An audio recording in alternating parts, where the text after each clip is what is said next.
Carl and Damon here from games at Brrraains A Head-Banging Life, gbhblofficial.com for short. And it is they made what into a TV series. It is Halo, Season 2, Episode 8, the finale of Season 2, just called Halo. And we've had lots of predictions up to this point, and I cannot believe how much we got wrong. I did not expect it to go this way. Nope. I'm surprised, very pleasantly surprised, because they went, okay, let's just go balls to the wall. Folks, obviously, as always, you should know there's going to be a ton of spoilers here. But you know what? I've got two major shocks to this episode. One is how they introduce the flood, how they do it. I thought it'd be way more coy. They didn't. They just went, fuck it, throw it all at them. The second is how much death occurs in this. I didn't expect the level of people getting killed in this. It's on par with Reach. Yeah, I've got two gripes at this episode. I mean, I loved it, but one's very minor, and the other one is I think justified. Okay, right. When we get to them, then stop, jump in, and then and then you can explain it. Go on. The first one I can say straight away. It's the fact that this episode's too short. For what we had in this episode, it's too short. I'm not sure I agree with you. When I started up and I saw 54 minutes, I was like, okay, it's not as long as I thought. But I mean, the only way I'd want it to be longer is if it went on longer. Do you see what I mean? Like, I want more. But I'm also really satisfied. It's a difficult one because, of course, your argument is sound in the basis that I want more. Of course, I want more. But I'm also like, well, it does kind of lead into the next season and stuff like that. We also resolve some stuff. We deal with certain characters, and we in a certain way. So okay, we begin with John. And this was a surprise. I did not expect this start in a darkened facility talking to an off-screen voice. Love this voice, very smooth and all that. Did you guess who this was? I thought maybe it was like I presumed he was talking to someone, but I didn't think he was maybe talking to the enemy or the darkness or something like that. But I thought it was some sort of new creature we're going to meet. I didn't specifically think it was the flood or the monster or whatever it is. Okay, I did not think it was a creature or anything like that at all because of the voice. It had a very Cortana voice, smooth and all that. I thought it was an AI immediately. And that meant I kind of guessed who it was. Now, I won't reveal who it is until we get to the end. It's for basically you video game fans more than anything else. But this is an AI. And it is a familiar Halo AI, but we'll get to that at the end. The Chief demands to know what happened down there, and he gets the answer that death happened. The Chief asks about the nature of that thing, and is told that dark places contain dark things. So we're clearly talking about an event that's occurred within this facility. We haven't seen it yet. Spoilers, we won't actually see this event just yet. I presume that'll maybe be how we start Season 3 off, presuming we get one. The unseen companion, whoever Chief's speaking to, asks what he found down there, but we don't actually hear the answer because we now cut to Miranda in her lab on Onyx, and chaos is about to kick off. And I was stunned by how they do this. First off, really, really horror. It is dark as fuck the way they do it because they play light music and it seems like life just there, that kind of thing.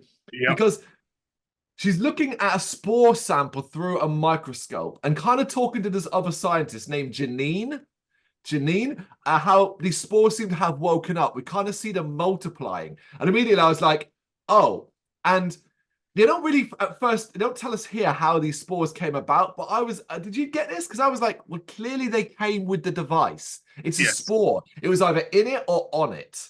Yeah. I mean, I got the first 5 minutes or so, I thought, here we go. I was trying to force a new character down our throats with this Janine. But no, I was completely wrong. No. I mean, she is technically a new character, you got to force characters down the throat sometimes. Otherwise, how do we get new characters, right? Yeah, of course. But yeah, those spores came from a device. Obviously, we saw it open up in a previous episode, and it's kind of basically it was a spore device. Miranda's concerned that Janine touched it, but Janine's like, no, I didn't touch it. No, I didn't touch it. And immediately I was like, you fucking touched it, didn't you? And she begins to kind of ramble, and Miranda sort of sends her away. Look, you're distracting me. Can you leave? I thought Miranda's very much like her mother here. I thought she was a bit Yeah, Horsley-like. definitely. And then we kind of get a montage of Janine getting sicker looking, acting a little bit aggressive Mm. around her co-workers, which then culminates in a, oh, I'll just stab my colleague in the neck. I was like, fuck. And they're like, obviously, we know what this is. Now, I do wonder, right? Uh, um, let's put yourselves in the shoes of a non-Halo fan, someone that doesn't have a clue about it, but has just been enjoying the show. I wonder how they're going to feel about this and be like, oh, are they just going to see what the flood is as it goes on and just be like, oh, it's more zombies? Because I understand like how that might look, but it's a bit like, no, that's not quite the flood. Now, later on, I think they'll show you that it's not quite what the flood is. But like, I also can see like a person being like, oh, they're just going to be zombies. Do you know what I mean? Yeah, I mean, obviously, I'm not a Halo game fan, but I mean, I got very much the Last of Us vibes here with the Of fungus course. infection. That's what I got. But don't get me wrong, I still think it's nasty as hell. This disinfection thing, and I still think well, That's the comparison I was kind of making to the last recent show. But obviously, the flood is more transformative than that. But that's something you'll kind of. This episode will show us bits of that as it goes on. But mm, we have to go somewhere else, of course. Now there's a space battle going on between the UNSC and the Covenant forces. And on a ship, Kai, Perez, and some of the Spartan threes are all like, yeah, let's get ready to fight. Boom! Nope, we're going to have to fight because we've just been blown up and now we've been sucked out into space. I do like the energy of this episode. Keeps it constantly moving fast. Everyone just like, anytime it seems like everyone stops to have a little chat, something then happens immediately to kind of end yeah, it. But they do end up landing. Kai, Perez, and a few other Spartan 3 end up landing on the hull of a Covenant Corvette and then kind of make their way in via Breach Point. Obviously, at the same time, Chief is on his way to the Halo ring, but he is hearing and seeing this carnage. And you can tell it goes back to what we thought in the previous episode. He might be a little torn about his decision here. mm, Who doesn't help? Harangoski coming across the fucking radio comm because he's now doing what she wants. So she's kind of like, hey, good to see you, buddy. Hey, buddy, good to have you back.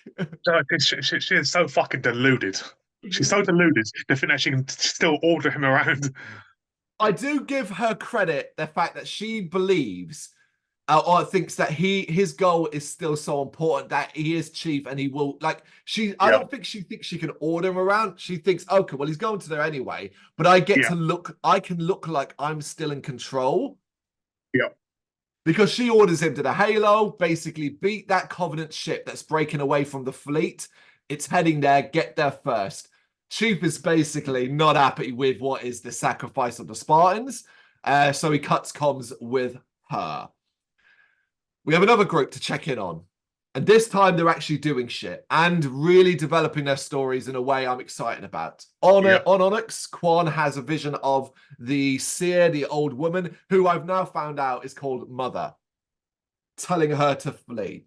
She runs to Soren, warning him that the monster she's been kind of having those visions of has finally arrived, but Soren's got other shit on his mind. He don't want to think about anything else because basically he thinks Liara and Kessler have been captured, obviously, and he's going to go rescue them. Speaking of which, they're in an Oni jail, in an Oni jail cell. And they're not alone, because in another jail cell is Akason, Damon's favorite character, boyfriend, whatever we want to call him, is Oh, there. I knew it. I knew it. As soon as I heard they were captured, I thought he's going to be in the prison cell next to him. But We knew he wasn't done with this show. So do you know what I mean? There's more. There's a lot more to come clearly, and we'll get more here as well. I do like Kessler trying to talk to Ackerson, and he's told off for talking to him. And Ackerson's kind of reaction and behavior here, he's still I wouldn't say he's supremely confident, but it's almost like, look, I'm in the same. We're all in the same shoes here. Yep. Because Kessler asks him, like, "Are you a bad guy?" And he's like, "Why would you think that?" Because you're in a cell. And Mm. Atkinson's like, "Well, so are you. Like, what does that make you? You know?" And it's like, yes, it goes back to kind of what we've talked about probably since the first episode, all the way through, and had many debates over shades of grey. Yeah, Who's really the you know, good and bad? You know what I yeah, mean? Yeah. But there's a problem because there's someone else in another cell, and it's Janine. And Kessler tries to communicate with her, but she has her back to them, so they can't see. But we see as the camera spins around, and we see a slug-like creature crawl out of her mouth. And while it hasn't been named yet, it will later on. mm, I wrote it in my notes. The flood has arrived, and I was yep, genuinely shocked. I'm like, oh shit, they're gonna start the flood on Onyx base. yeah. Because I predicted they'd keep the flood subtle and it would be based around a halo, and elements like that. And it's like, no, they've chosen just to have it erupt on Onyx base. Yeah, I was expecting as you said in the last video that literally it's gonna end with like the flood being mentioned and then black screen the end. But literally they literally this is like 10 minutes in the episode. We've already mentioned the flood. Yeah. Well, we haven't officially named it. The reason why I'm Yeah. saying that is because when it gets named, I actually got hairs on the back of my neck because it's done Mhm. in such a cool way that I was like, there it is. Amazing, Mhm. you know? Plus, I'm also, I don't know if I said this before, but I am a super big fan of calling this infection, this spreading infection that exists only to take over everything, the flood. Like, Mhm. what a cool name to describe something, because you can picture what that means. Just flood over you, Yeah. flooding over humanity, flooding over the covenant. No one will be spared by this. It doesn't matter what your war is, what your ideology is, what you believe, what you think, the flood doesn't care. Yep. On the Covenant Corvette, Kai, Perez, and the Spartans make their way to the bridge, but walk into a trap and end up in a cool ass firefight with Covenant troops. I really like this because I think this is a little callback to their training. It's that, isn't it? But it's the real situation. I love that, and I love what Kai says about how they've learned. Yep, They've learned from the first wave that it's so basically our training means nothing because nothing. Yep. they've changed. Which goes back to what Perez says about adapting during the fight. And they end up falling back to the Corvette's hangar where they see the arrival of the UNSC fleet. And they're like, oh, now we're going to be in. Now the battle really can get started because they call for backup. A ship answers, says, yeah, we're en route. And I'm like, all right, we're going to get a full on big Star Wars battle. And then we just watch this ship get fucking wrecked. And I was like, oh, this is going to be short. Literally 2 or 3 shots and it was gone. Yep, it's done. And this kind of makes Kai realize that we're not going to get help. But we cut back to Chief in his ship and he's hearing this. And he goes to that coin and we call back. We actually flash back to the earlier episode. And he flips the coin and makes his decision, defying Parangoski and heading back to help Kai, Perez, and the others. Here's the thing is like, I can see people who maybe aren't paying as much attention going, oh, did he, or what? They made Master Chief flip a coin to decide if she should go back. They missed something if that's the case. In the early episode, Chief said he always knew the answer when he flipped the coin. He had Yep. already made his decision. The coin was just symbolism. He Yeah. flipped it knowing, he said to himself, heads, I'll go back. But he knew it was going to come up heads. Like, Exactly. that's it. It was just a symbolism thing for him. He said he always knew the answer. It wasn't luck. He just knew. In fact, they say it again by flashing back to it because I guess they didn't want anyone to think and forget that Chief isn't just flipping a coin to decide whether people live or die. Yep. No, he'd already made his mind up. It ain't fucking Two-Face. Yeah. Aboard the Arbiter's ship, because we've got a fifth group. Is that a fifth? Yeah, that's a fifth group, isn't it? Yeah. Yeah. Cortana warns Maquis, look, this ship is not going to make it to Halo. You're getting bombarded by the Covenant fleet. It's not going to hold. But Maquis is basically, I don't really care. I've gone this far. I ain't done. She kind of thinks it's fate, that there's no way she can die before making it to Halo. But she does ask if Chief will meet them in Halo. And you do get some of that lovely Cortana acting here with an AI, CGI. Her face basically is like, I'm not going to tell you that answer because Chief's my boy and I'm not going to betray my boy, which pisses Maquis off. And I was shocked because she smashes Cortana's like the storage unit. No, I Yeah. didn't think Cortana was gone. I figured No. Cortana would have a way out of this, and we do have one. But I was still a bit like, oh, okay, because I guess McKee's well, Cortana's given McKee what she wants. She don't need Cortana anymore. Yeah. McKee's sort of she's coming out there as a definite bad guy now. Yeah.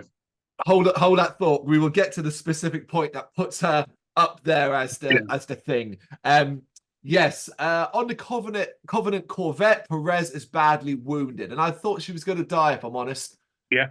I was sad as well because I've grown to like Perez. I think she's a different character in the Halo world. We've got so many Spartans. Let's have someone that's maybe a little more human. Yeah, for someone who's only introduced like for about what the last 5-6 episodes, I think she's had a good impact. No, she was there in episode 1. Yes, from the first. Sanctuary. Yeah, Yeah, from yes, the first. Yeah, she yeah, wasn't in every episode, but along the way, because she was one of the yeah, troops that Chief rescued on Sanctuary. from season 2. Sorry, yeah, Oh yeah, you're right. Yeah, absolutely. Yeah, basically, she begs Kai to use the spike, and Kai's kind of like, look, you don't actually know what this thing will do. But I think Perez has an idea that because she says, like, look, I knew it was a one-way ticket. We weren't coming here to go back, clearly. And basically not to let all the death and destruction be for nothing.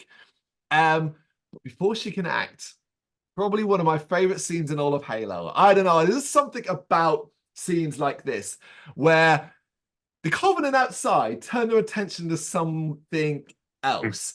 And all you see is the lighting up and the flashing of things and all that. And it's like, they're like, what's that? And I answered, before Kai did, you know what I said, Damon? I said, it's the demon. yep, Because I felt for the Covenant out there who suddenly turn around and he's there.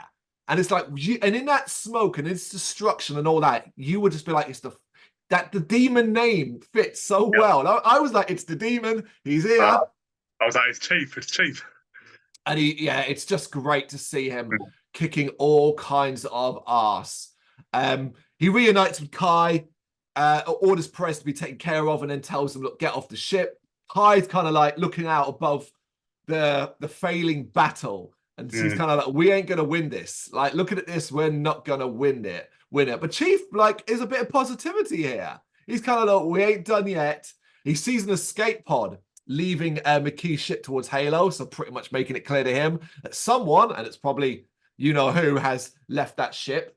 And he orders Kai, Perez, and Swive and Spartans to get off the ship. And I've done my bit. Now I'm going to go to Halo. But someone doesn't leave. And I was like, no. Yeah. We see Kai remain on the bridge with the spike still in her hand. Back on Onyx, Soren and Quan, and this is where things ramped up so quickly. And that's what I, again, really positive about this episode. It makes the Flood one of the most terrifying things I've ever seen because it is fucking quick. Quick. Because they encounter Oni soldiers who are standing still and looking a bit sick. Just sort of standing like that. It is like, okay. And rightfully... Proper horror, man. Proper horror and freak, man. Yeah, because even Quan and Soren are a bit like, this is weird. And they make their way past these sort of ones, but fail to notice them beginning to snap into, come into life, basically activate. That's the word for it, really, activate, isn't it? Yeah. But Ackerson, Liara, and Kessler do notice in their cells, though, as Janine, who, and this is where you see the Flood's difference, has become a bit disfigured, a bit distorted, and starts to squeeze herself out the bars with a big tentacle growing out of her neck. Looks great. Good CGI. Yep. Ackerson, panicking, tries to tell the guard that's standing by his cell, look, shoot her. That guy's standing still. So Ackerson lifts that guy's gun from him and shoots Janine, which then gets the attention of that guard, who then turns to Ackerson, but Ackerson's out of bullets as that guard tries to reach through and grab Ackerson. And this is something Soren and Quan witness on security cameras, so race off to help. Great, as you said, it's a horror scene. It's the ramping up. It's bringing everyone back together as well, because you kind of know Soren and Quan have got to get there. We're going to get everyone together and so on. I'm so glad that they didn't kill Ackerson here. So glad. We're not getting to another whether Atkinson debate, but there you go. Anyway, Redemption, man. He saved Kessler and he saved Liara. That's a bit of the start of his redemption, man. Come on, he saved the child. he's going to need a lot more than that. Look, we're not getting into this again, man. I know you're obsessed with this dude, but seriously. Anyway, elsewhere in the O'Neill headquarters, Halsey has been brought to Parangosky because obviously she was still a wanted woman. She's not going to be able to just be allowed to wander the lab, but she's been brought to Parangosky, and basically Parangosky is like, he basically, Chief ain't listening to me. Why don't you order him to go to Halo? So Halsey makes contact with Chief, and they're kind of like, why aren't you on the ship anymore? Why? And we basically see Chief is shooting through space, heading for McKee's ship, which is breaking up in the atmosphere, the gravity of the Halo ring. And they're like, why are you going there? It's empty. Like, we scanned it, it's empty. And Chief's like, it's not empty. And Halsey, and I clocked it as well. Oh, he's going for Cortana. And Halsey kind of like realized it as well. And Parangossy's like, look, tell him to stop doing stupid shit, basically, and go to the Halo. Like, stop fucking around and go do the mission. And we do get a lovely moment of Halsey defiance because instead she tells Chief how to get aboard the ship. And I like that. It was a nice little moment for Halsey to sort of realize that Cortana and Chief are too important together. Like, let's get them back together. And it'll be good for Chief to have Cortana back. Yep, definitely. He arrives on the ship, and Cortana had hid herself basically inside the the computer system. That's how she was survived, which makes sense because she was in it already. And with McKee and the Arbiter not there to stop her, she can easily jump into it. Yep. But that's not going to do any favors when that ship gets destroyed because that ship is crashing. But we should say this is intercut with Master Chief's talking to that voice and that AI, and why he chose to go back for an AI, which is very important if you think about it. Yeah. But yeah, so the ship's going to crash, and Cortana's like, look, I've done all the probabilities. It ain't gonna. There's nothing you can do. We're both gonna die on this ship. But in a cool moment to show that, and we've kind of had this in the past, she's AI, and AI isn't infallible. Exactly. And Chief points out, look, you don't know everything, and he kind of punches the control panel with his fist, causing a surge of glow and blue energy to ripple up his arm, which basically to me says that's him bringing the Cortana back into him. Yeah, definitely. At the same time, Soren and Quan take out an affected guard in the jet base's jail cell, and then rescue Liara and Kessler. We get one of those oh so wonderful Soren reunited moments. When he is a good actor. He is a very good actor, and it's just like, oh, you, and it's fun as well because they met, and now it's the reverse role. He was putting Soren in a prison cell, and now he's in a prison cell. I think Soren would have left him if Liara hadn't said, "Oh, we saved our lives." Yeah, I agree, but I also like the way Atkinson he's so cool. He's like, oh, hello, Soren. Yes, but also he wasn't 100% sure. You see in his face that he was going to be let out because there is a pause in the delay as Soren looks like he walks off, and Atkinson just sort of stands and goes, and then his cell opens. Yeah, there is a delay. And Atkinson basically is like, yeah, follow me. I'll lead you out another way, that kind of thing. Waking up in the Halo, Chief and Cortana look around. And Cortana describes it as a perfect combination of AI technology and life, basically. And it is very pretty. It's very nice looking. And they reckon McKee, if she's gone anywhere, she's probably gone to that Forerunner structure in the distance there. Probably go there. I mean, Katana with her being sarcastic. It's probably in that building there. He's like, I'm glad you're back. And along the way, Katana ponders, look, like this ring, like, was it Chief's destiny to find it? And so on. Is this what you were here for? Is this what you exist for? And that kind of thing. Meanwhile, and this shocked me. Meanwhile, aboard a UNSC ship, Perez wakes up and looks around and notices someone is missing. Kai. Wonder where she is. It turns out that Kai is still on a Corvette and has chosen not to use the spike. She instead pilots the Covenant Corvette in a suicide. basically.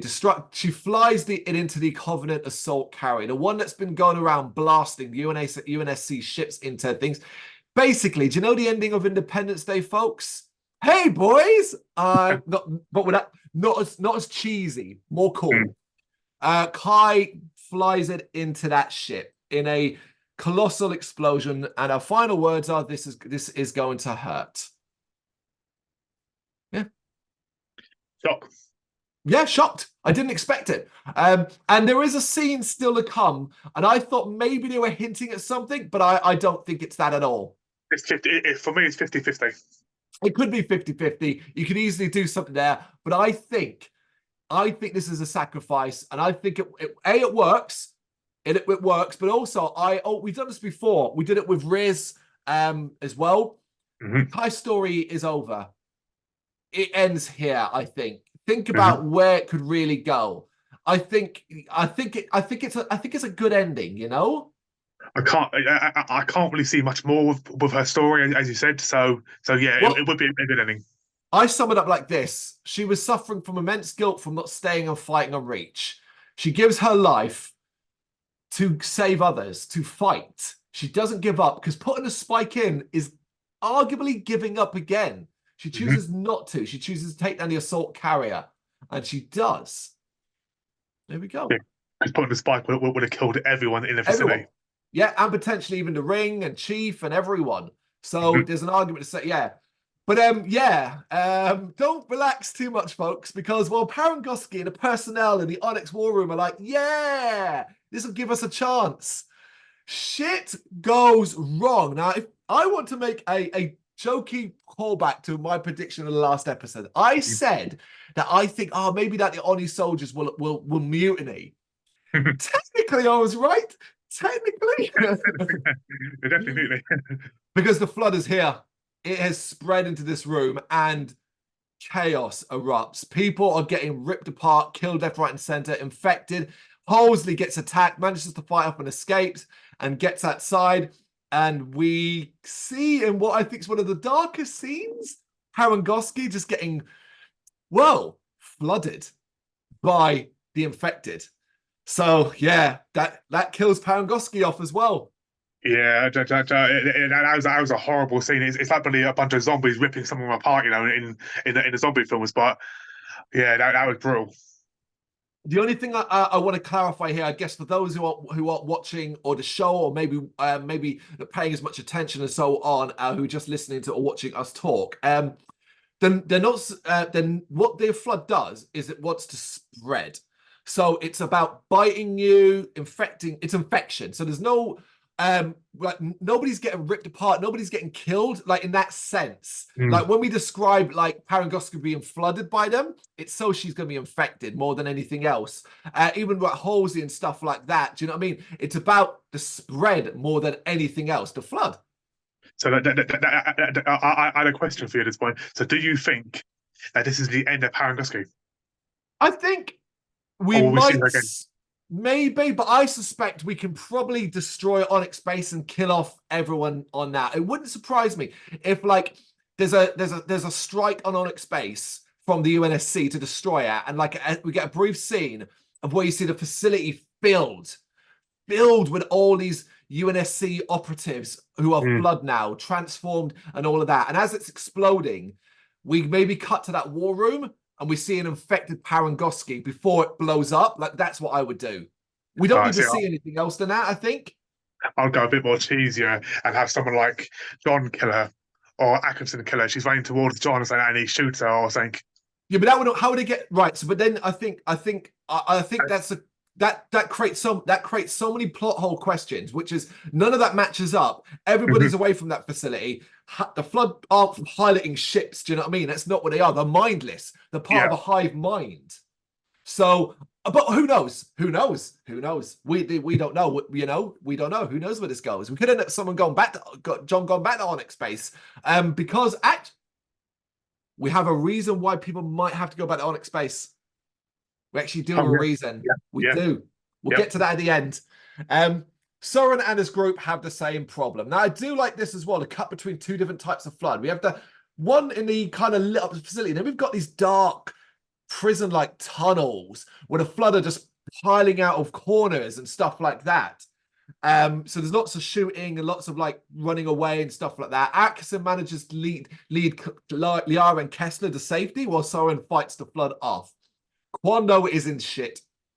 She's in trouble, but she calls out to her visions to the mother, and the mother seems to stop the flood from attacking, confirming that the mother is a protector just like Quan, and that's just like Quan's ancestors. And basically, the flood desires to control her and basically wants protectors and so on. And I guess it makes sense. Quan's going to have a power that clearly they want.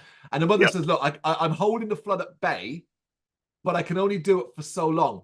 And that to me there is the perfect summation again. What the protectors are, think of them like dams.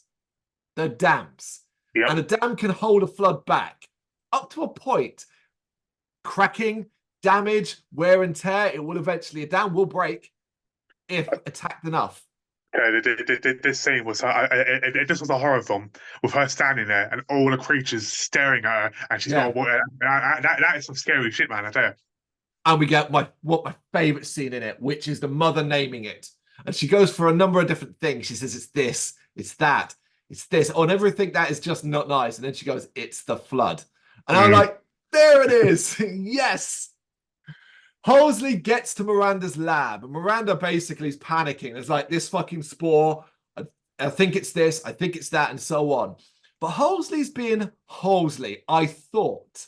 Because she's kind of amazed by, oh my God, it's this, it's that, oh my God. She seems to be in awe of it.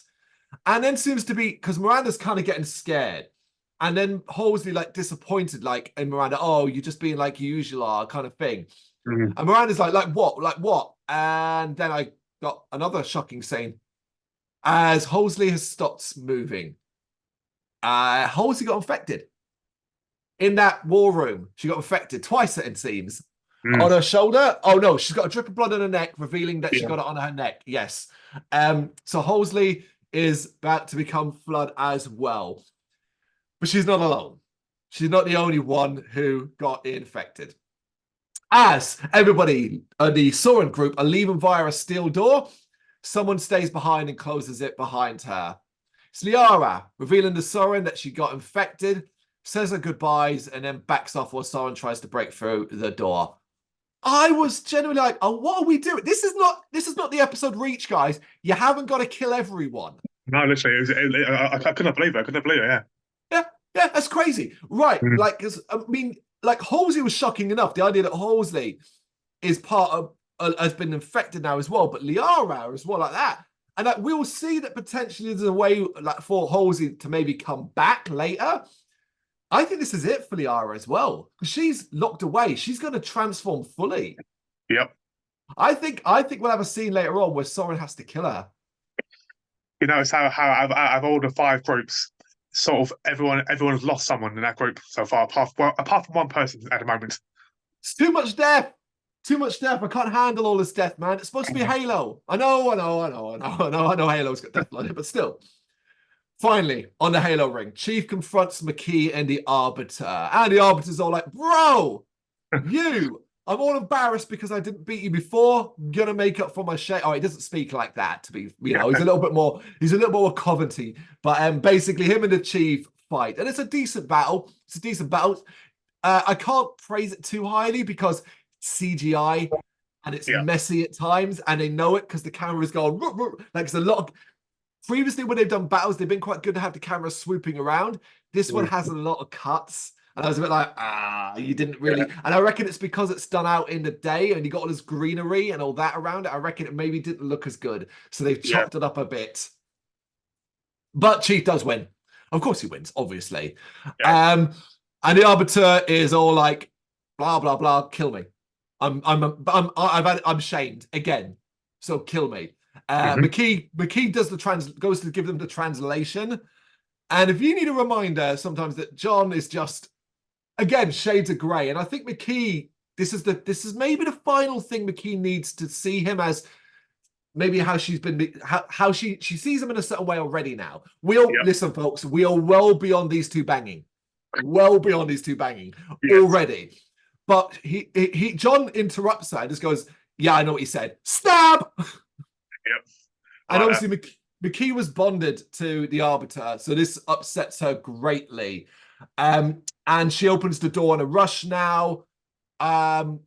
They start to talk. We see Covenant ships beginning to appear at the sky, as well as more Forerunner of structures rising out of the ground, suggesting the Halo ring is activating and coming to life. But McKee, basically, I don't know, gets close to the supervillain speech. It's very close, right? Yeah, definitely.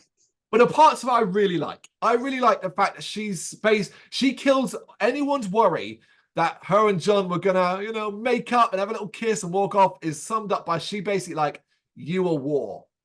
You are it.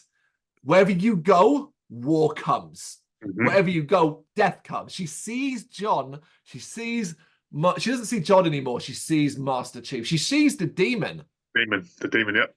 But she says she's a demon herself, and then reveals basically, I'm going to use this ring to wipe everyone out, because the only way you can get peace is to wipe everyone out. And I was like, all right, Thanos. All right, Thanos. No, this is some, yeah. Yep. But like Thanos, it all makes sense in a twisted, horrible way. Yeah, it is true. Peace comes when nothing exists.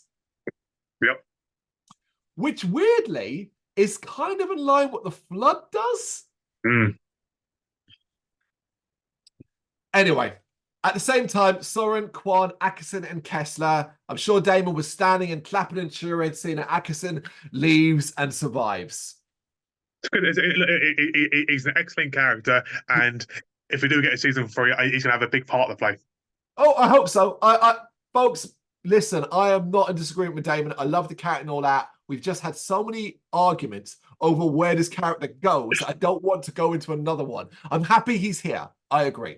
Absolutely. Yeah. And they're leaving Onyx. And I think this scene did so fucking much for both characters. Quan comes and says, look, Kessler to Soren, and says Kessler's asking for his mother. Like, where is she? Mm-hmm. Now, the old Soren would have told him, oh, he'll have to get over it and lift him to his own. But Soren doesn't. He goes to him, which is great. And he says to Kessler, like, look at me. He says, Kessler, and Kessler looks at him and says, the monsters are real. And it's a callback to when previously Soren said, no, monsters aren't real and all that, and dismissed the child's concerns. And he simply says 2 words, I know. And I was like, damn, that's what I've been waiting for. This is how we create this bond, this connection, and make Kessler feel like this is it. This is what I've been waiting for. The 2 words have so much power. It was Soren admitting and knowing and bonding with his son on something that he was, that he's seen and experienced, and like we're both in this together. Where you're like, amazing. I now believe that if we do get a season 3, that Kessler could have a big part in this now. I hope so. Because I hope so. Because I think he deserves a bit more. We then see Miranda is putting Halsey into cryo sleep inside the lab, the horror transformation, saying like, I'll bring you back, I'll find a cure, and if you're in cryo sleep, you won't transform. I was like, okay, that keeps all right. It takes Halsey out of the show. It does. But doesn't mean we can't do something further down the line. Who knows? Yep. But it puts Miranda in a bit of a bind, because as she rightfully looks around, she's in the lab, safe, but surrounded by Flood. Which is why we need someone to come back to Onyx base. Yep. So yeah, we could have that scene later on in the new season. It's very possible, because I would have thought like maybe there could have been a flash forward, but then said she ain't got any food in there, any water in there. Well, let's presume it'll be quite soon or something like that. But there's always ways. Do you mean they've been writing quite well for the most part, haven't they? So we shall see. But we're not quite done yet, because we go back to Chief as he's talking to this AI. As we reveal, he has been speaking to a specific AI. And I told you I knew who it was. It's Guilty Spark. It is the AI you will recognize from the game, within the Halo ring called Guilty Spark. It's an orb-like AI. And basically, it says, all right, cool, carry on. But it promises it'll be watching Chief as it leaves, and we see it shooting down a long tunnel. But then we also see that whatever the fuck went on with Chief, which no doubt we will see probably in the opening episode of season 3, as he puts his helmet back on, and it is smashed down the middle. So you've got one half Master Chief, one half of John's normal eye, and that's how we end season 2 of Halo, episode 8, Halo. And I couldn't be happier. I couldn't be happy with this episode and the season overall. It actually, I would say, it's been better than I expected. I mean, just quickly, you missed one little bit at the end. Obviously, it goes back to Kai, and she's floating in space. You're absolutely right. I did miss that. I didn't put it in my notes. We do briefly cut to Kai's body in space, but we have a voiceover talking about sacrifice. That's why she's dead. But the lights on her mask are still on. So I'm calling it 50-50. There's a chance, but I do think it'll be better if she did die, because it would have been a perfect sacrifice and a perfect end to her story. Yeah.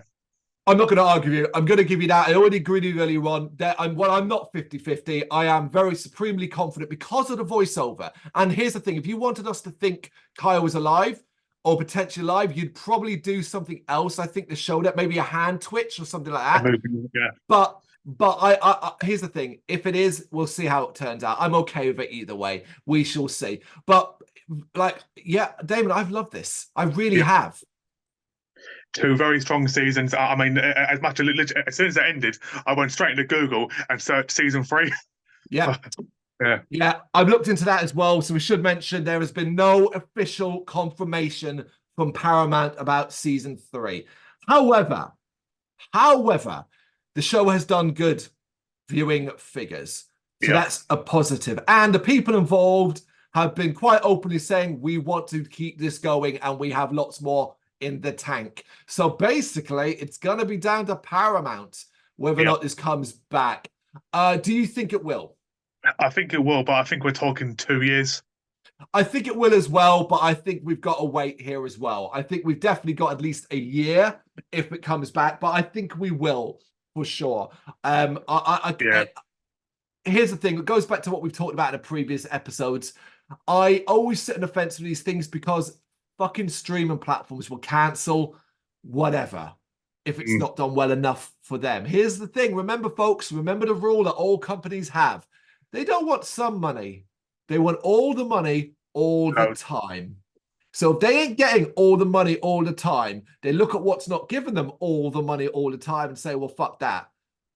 That's the problem. Now, yes, it's hyperbolic. Of course, it doesn't mean because there's no way to get all the money, but that's the mindset. So if Halo was profitable, we've seen this with video games. I've seen video games which would be like, oh, made on a $60 million movie, £60 million pound budget, and double it, and it will get double its money back. And you'll still have the company come out and go, yeah, it underperformed because we expected to get triple. And you greedy fucks, because they're shareholders and all that shit and stuff like that.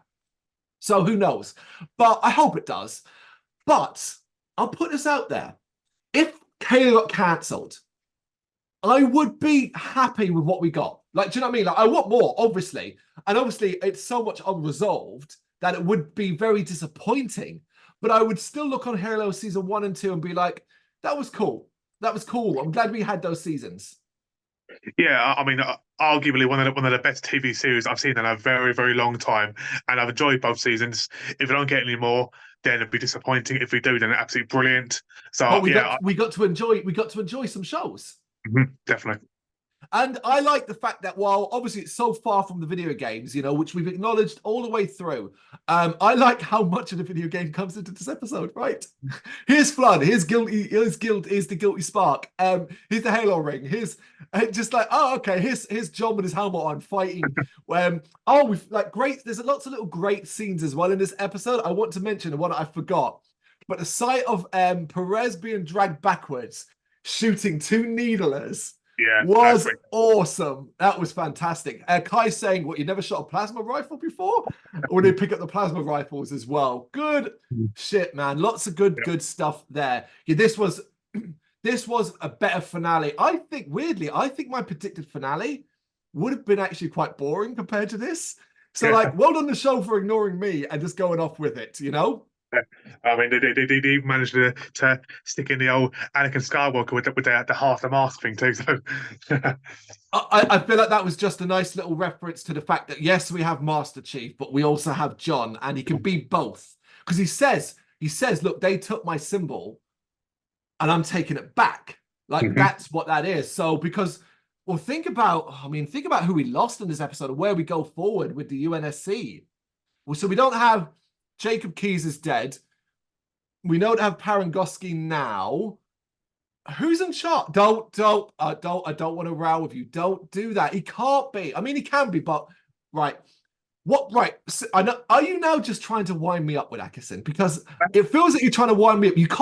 You can't seriously be this in love with the character. He's a good character, but you're like putting him as the hero. No. So obviously, Parangosky is now dead. So obviously, we haven't met anyone else from the hierarchy. So New at the moment, characters will be introduced. New yeah, characters yeah, will be at the introduced. moment. So do I think that he's going to be? Yeah, I'll take over. I'll be the leader. I'll be the new boss. No, no, no. But I do think he could potentially be a leader going forward. All right, If he, stop. I agree with you, but you've got to stop using one word. One word is where we keep banging heads. Leader. Leader. Part of, not a leader. That's the problem. When you say leader, that puts him at the top of a food chain. I absolutely agree. I could see him having a pivotal role in where things go. But who would follow him? maybe leader is too strong, but then maybe it'll be a Important, yes. an advisor to the group because he knows the information. Right, so, but you keep using words that put him in a role like that. Why can he not? Why I'm using words like that are strong as well. I'm saying he would be an important part of it, but you keep advise like what? Like, do you want him just to go back to being a politician almost? Because that's what an advisor is. I want more from No, him. I don't want to see him in a room talking again. I want more from him. I want him stuck for a while with Soren and Dem, where he has to yeah, learn how to fight and learn how to be a decent person and learn what it means to be a better person. Like that's how redemption can come about. yeah. I'm okay with it. But what I mean by advisor, I mean he has the knowledge of the hierarchy. He knows who the bosses are. He knows who the people are. So he'll have that sort of information to pass on to Soren or whoever else. Okay, right, fair enough. He can work right. That's cool, right? Because I thought you were saying like with the UNSC, because I'm about to say No, like no, he no, no. knows nothing He's, compared to the others. he's done with them. As far as I'm concerned, he's done with that group. Right, fantastic. Yeah, now we're on the same page. Fantastic. I do see an eventual thing there, but I would put these characters in a more pivotal role in Mm. the food chain of the UNSC going forward. I can see Perez being promoted. Maybe Yeah. not to like the role of Parangosky or anything like that, but maybe in a more important role because I think she could become because she's someone that Chief can trust. Mm. I mean, if Kai is dead, then effectively, Silver Team is gone. Yeah. They've all broken up now. So now, are we going to get a new team? Are we going to forget the whole teams? Is it all just going to be individuals now? Well, I think that's where we kind of tie into the games, don't we, really? Do you know what I mean? So like I think that's where that's going to come from. I don't think there might be like new like training programs for Spartans, but not like it was. There'll be no No. more augmentation, stuff like that. It'll be like the Spartan threes. It'll be elite soldiers more than anything else, and stuff like that. But I think the two major characters that are going to play pivotal roles on the UNSC side going forward is Perez, as I said, and the other one is obviously Miranda. Yep. Obviously. There's the two, but also people that Chief and others can trust. Basically, you've not seen what happened. At the top layer, we've removed the villains. Mm. We've removed Parangosky. We've removed Ackerson to a point, moved him sideways. Parangosky's gone. We removed Halsley as well.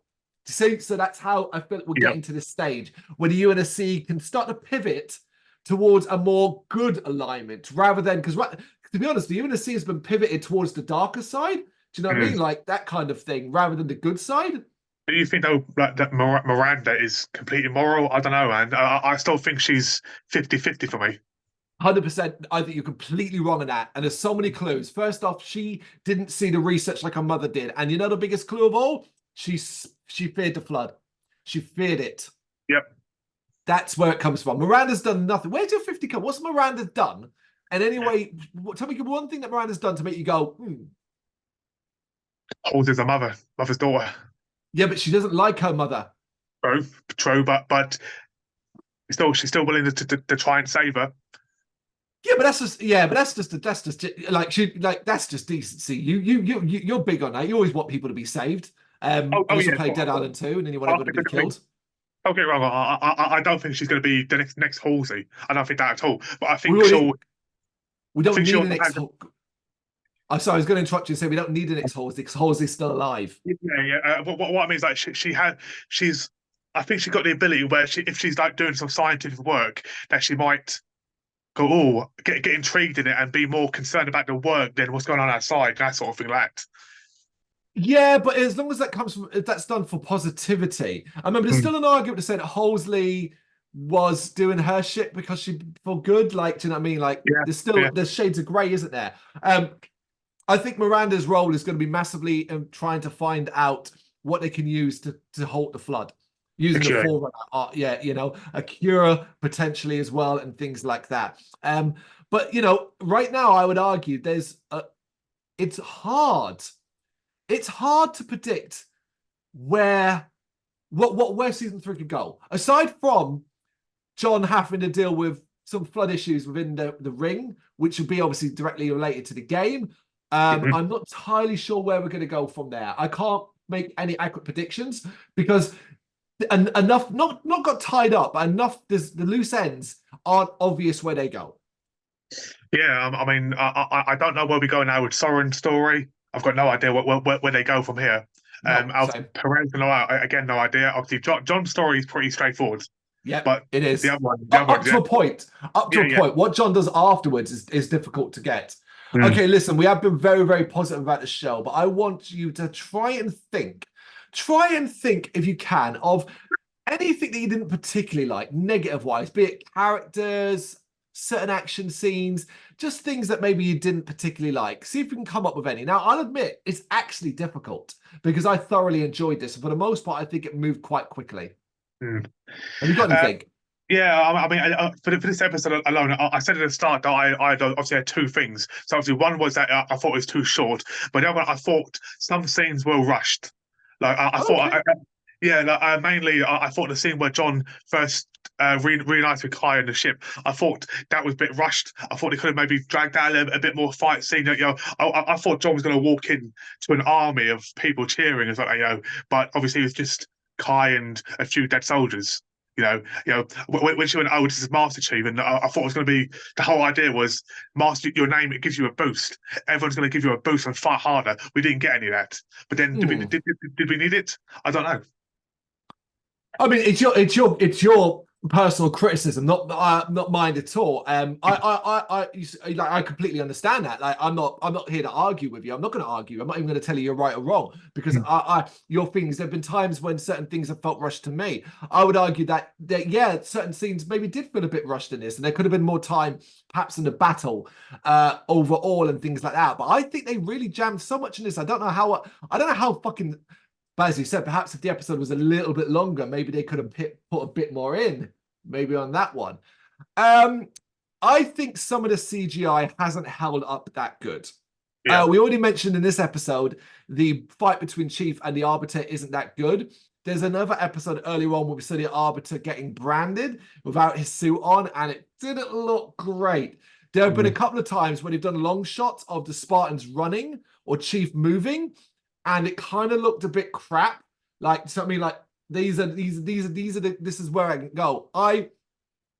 I wonder now if we needed to have sacrificed Jacob Keyes in the way they did, considering we lost Vanek in Reach episode, and that perhaps that was a little bit overblown, and maybe that could have gone similar to how the video game will do it, but maybe that could have gone a bit further. Maybe the character was not given enough to do.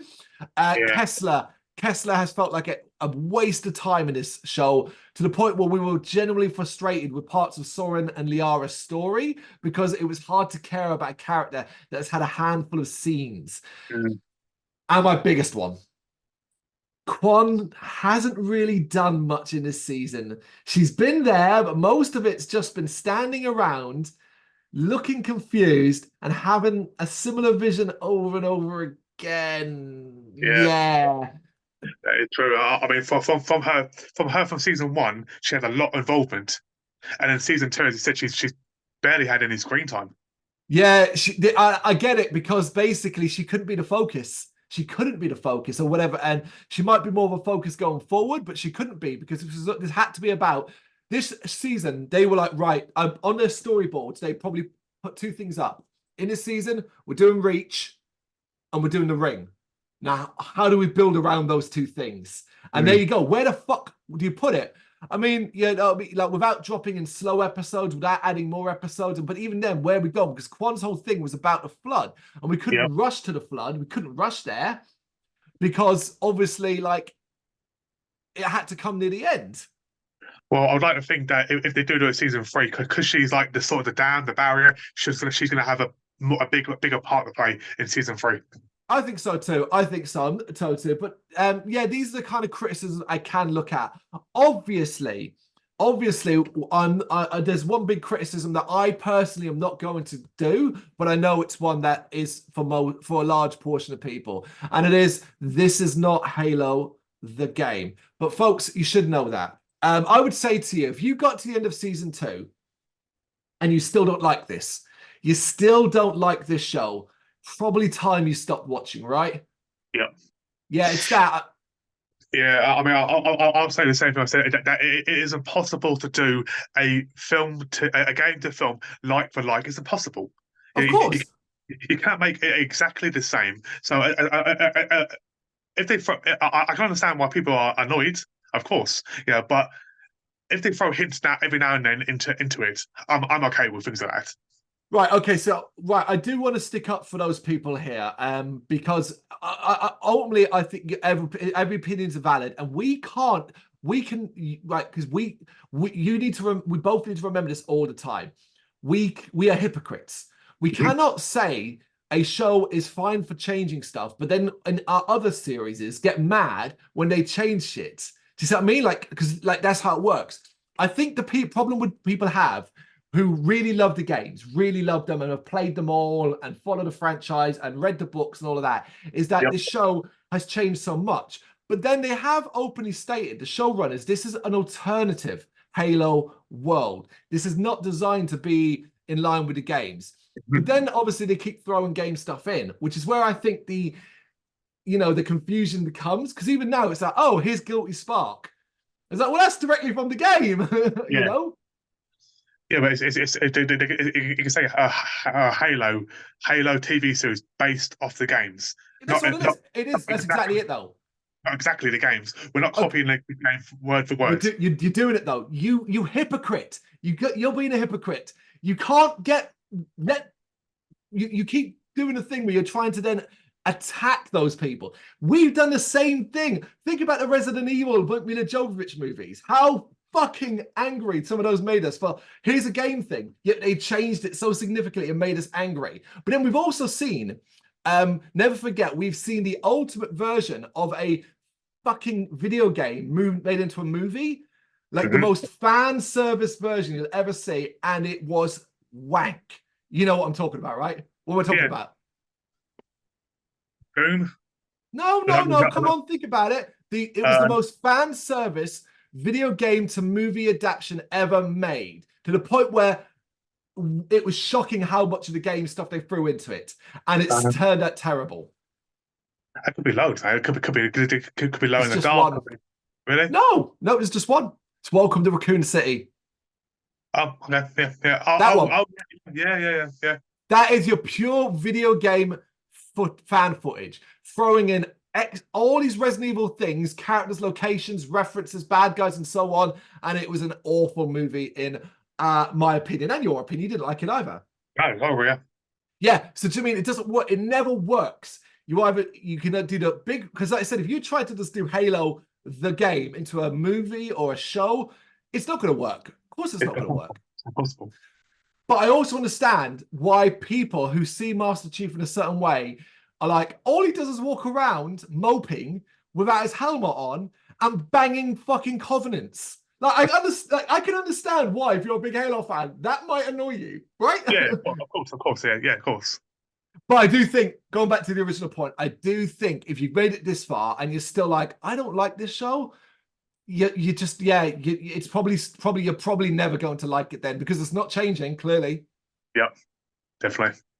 But I do like it, and I've enjoyed season 2 a lot. Yep, so have I. And there we go. We're going to call it there. That is our recap, not just of the last episode of season 2 Halo, but of season 2 overall. You got any thoughts you want to share on the episode and the season overall? You know what to do. Simply let us know in the comments. Thank you very much for watching. If you'd like to see more content like this, please consider hitting the subscribe button. It is gratefully appreciated. You can find us over at gbhbl.com, our full website, where reviews, news, and so much more goes up daily. We're also on all social media platforms: Facebook, Instagram, Twitter, Threads, at gbhbl. Just search for gbhbl and you will find us out there. We also have merchandise on sale. You can access the shop via the website.